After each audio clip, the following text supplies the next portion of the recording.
Hello friends, എല്ലാവർക്കും പുതിയൊരു വീഡിയോയിലേക്ക് സ്വാഗതം. അപ്പോൾ ഇന്ന് നല്ല ടേസ്റ്റി ആയിട്ടുള്ള പാലട പായസമാണ് ഉണ്ടാക്കുന്നത്.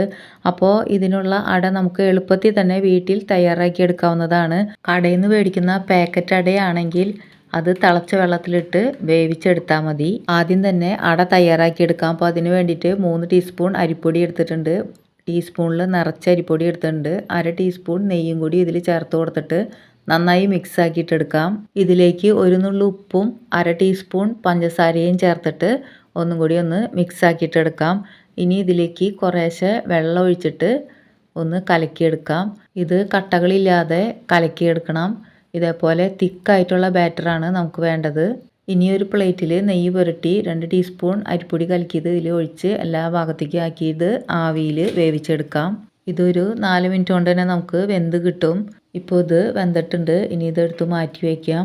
ഇനി അടുത്തത് വെച്ച് കൊടുക്കാം. ഇപ്പോൾ അട ചൂടാറി കിട്ടിയിട്ടുണ്ട്. ഇനി ഇത് ഓരോ ഭാഗത്തും സ്ക്വയറായിട്ട് മുറിച്ചെടുക്കണം. അപ്പോൾ ഇതേപോലെ ഞാൻ എല്ലാം മുറിച്ചെടുത്തിട്ടുണ്ട്. ഇനി ഇതാ കത്തിയുടെ തുമ്പ് കൊണ്ട് ഒന്ന് അടർത്തിയെടുക്കാം. എല്ലാതും ഇതേപോലെ തന്നെ അടർത്തിയെടുക്കാവുന്നതാണ്. ഇനി ഈ അടയെല്ലാം വെള്ളത്തിലേക്ക് ഇട്ട് കൊടുക്കാം. എന്നിട്ട് നന്നായി ഒന്ന് കഴുകി എടുക്കാം. ഇനി ഇത് ഒരു അരിപ്പയിലേക്ക് ഇട്ട് വെള്ളം കളഞ്ഞെടുക്കാം.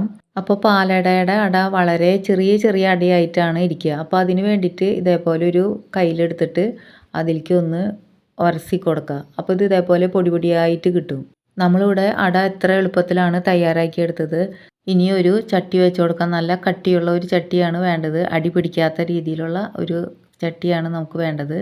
അതിലേക്ക് 1/2 ഗ്ലാസ് പഞ്ചസാര ഇട്ടിട്ട് ഒന്ന് മെൽറ്റാക്കിയിട്ട് എടുക്കാം. അപ്പോൾ പഞ്ചസാര കാരമൽ ചെയ്തെടുക്കുമ്പോൾ പായസത്തിന് നല്ലൊരു കളർ കിട്ടും.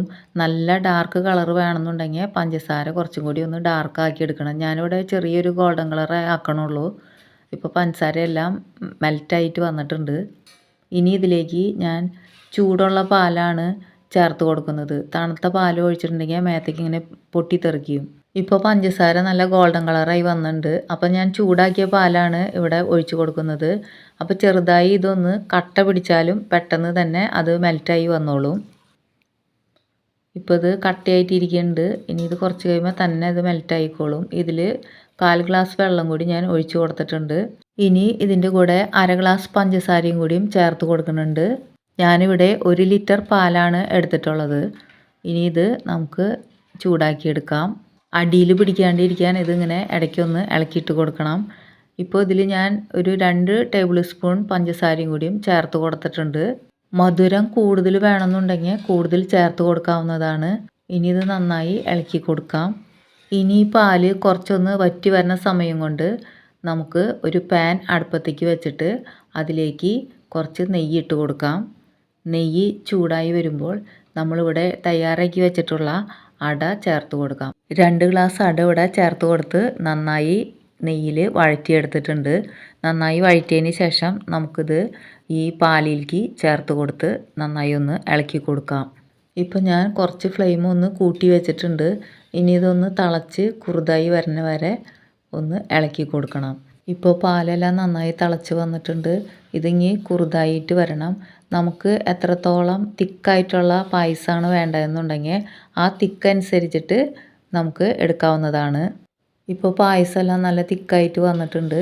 ഇനി ഇതിലേക്ക് 3/4 ടീസ്പൂൺ നെയ്യും കൂടിയും ചേർത്ത് കൊടുത്തിട്ട് ഒന്നും കൂടി ഇത് ഇളക്കി മിക്സ് ആക്കിയിട്ടെടുക്കാം.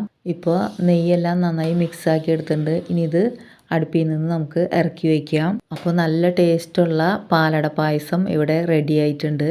ഇപ്പോൾ ഇതൊരു നല്ലൊരു കളറൊക്കെ ഇതിന് വന്നിട്ടുണ്ട്. അപ്പോൾ വീഡിയോ ഇഷ്ടമായാൽ ലൈക്ക് ചെയ്യാനും ഷെയർ ചെയ്യാനും സബ്സ്ക്രൈബ് ചെയ്യാനും മറക്കരുതേ. അപ്പോൾ അടുത്ത വീഡിയോയുമായി വീണ്ടും കാണാം. Thank you for watching.